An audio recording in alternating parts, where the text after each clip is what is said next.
on my Advent shawl, which is like a bit like a granny stripe blanket, but a triangle. And like last year, I've got an ingenious way of crocheting directly from my Advent minis. Here is my Advent mini winder. As you can see, it has specific parts that allow the mini to be in position, and you can work directly from it. It's the next big thing. Are you rolling your eyes at me? Yawn, yawn, yawn. Happy Vlogmas Day 15, and today is the Strictly final day. Yay! So officially, if you're joining in with the Strictly Sock Along, this is the best opportunity to finish your Strictly socks. But if, like me, you're nowhere near finished, or you've had a bit of a disaster, then you have got until the end of the year to finish them, because we've still got the Christmas special and there's plenty of time to catch up. So it does officially run until the end of the year, and because I'm always a bit late to everything, I probably won't draw a winner until mid-January. So you've still got plenty of time. But who do you think's going to win? Our money, well, the kids want Joe and Diane to win, and Dan and I reckon it's going to be Kevin and Stacey. Who knows, but it's very exciting. I'm just going to show you what's happened to my Strictly socks, because I've had a bit of a disaster. So sock 1 is fine, it's perfect, it hasn't been blocked, but it's finished, and I'm really happy with it. I really like the 1x1 cuff, it's so neat, and I love this textured pattern. Can't wait to block it. But the second sock I've had a disaster with. So I did the heel flap and I turned the heel and it was all going well, and then I got to the bit that I really quite enjoy, which is picking out the stitches, and I dropped the slip stitches down the edge, and I've no idea how to make it better, how to pick them up. I don't know what to do. So I think I'm just going to have to rip back the heel flap to where I dropped the stitches to and go back up again. It's not too bad, but I'm quite slow, so that's really going to set me back, and it's going to mean I'm probably not going to finish. But if I can rectify it, at least I can knit on them a bit during the final, if I can, because it's going to be too exciting probably. But I'd like to at least mend the problem today. So yeah, a bit of a disaster there, but hopefully I might be able to rectify it later if I get time. Today is sort of pre-Christmas spring cleaning day. Dan's just taken Phoebe off to her swimming lesson, and they're going to pop to the shops to get the bits and bobs that we need. I've been cleaning the kitchen, and now I'm going to go upstairs and start organising some of my mess in our bedroom. There's quite a lot of yarny bits everywhere. And we're just going to have a general sort out. I've also got some yarn soaking to dye, because I've got one skein of yarn that I've had for a couple of years. That is an extra long skein for dyeing self-striping, and I've also got one more little normal skein of sparkly yarn, and I've had them out on the side with all of my yarn dyeing stuff ready to do it for weeks and weeks and weeks.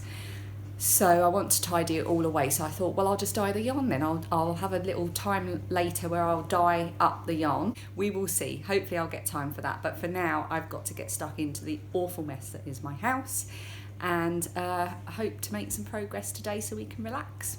So I am in the midst of sorting out some of my yarn that has been taking over the bedroom, the house really. I did have some shelves in here, and I've taken them out, and I realise that has given me a little bit more room. So now I'm just going to organise a load of the stuff that I need to organise and try and get it tidied away.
to how not to dye yarn with Ali and Dan.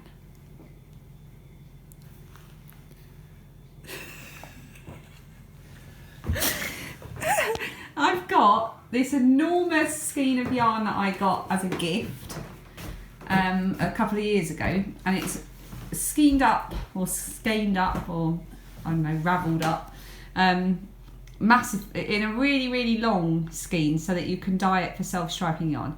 So I've marked the halfway point. We're just going to do 2 different colours for the stripes, and I've soaked it for ages and it's still quite wet, and now it's on cling film upon newspaper on the table. So now we've just got to decide what kind of colours we want, and then we're going to paint the yarn and then somehow steam it. We have no idea what we're doing, but Dan's helping.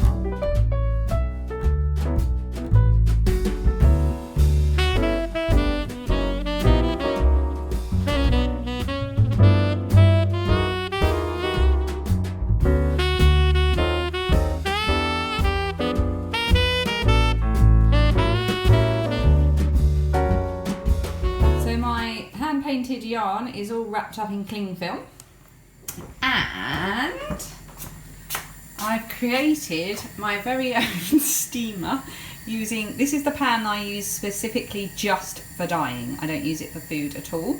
I do have a steamer, but I use it for food, so I don't want to use that for dyeing.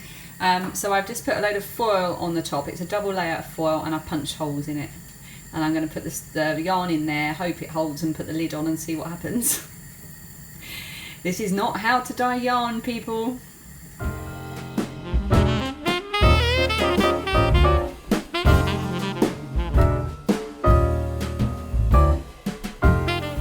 Meanwhile, on the other side of the cooker, I have got some sparkly yarn in a sort of shallow pan.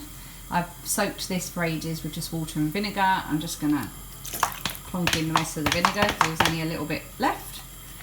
And I'm going to give that a bit of a mix. Okay, I don't know if this is achieving anything, but it's fun. And I'm going to keep the water shallow. It's just heating up slowly underneath, and I'm just going to plonk on some dye and see what happens. Don't try this at home. So I've just added some splodges of grey and magenta and yellow, which is left over from what was on the spoons and in the jars from doing the self-striping. Someone is insisting she help. This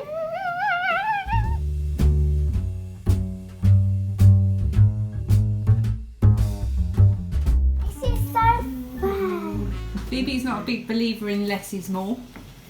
More is more. So what turned out to be Phoebe's yarn is now done, and it's just going to sit and cool down in its dyeing water, and when it's cool enough I shall give it a good rinse and hang it out to dry. But you'll have to tune in tomorrow to find out what it looks like.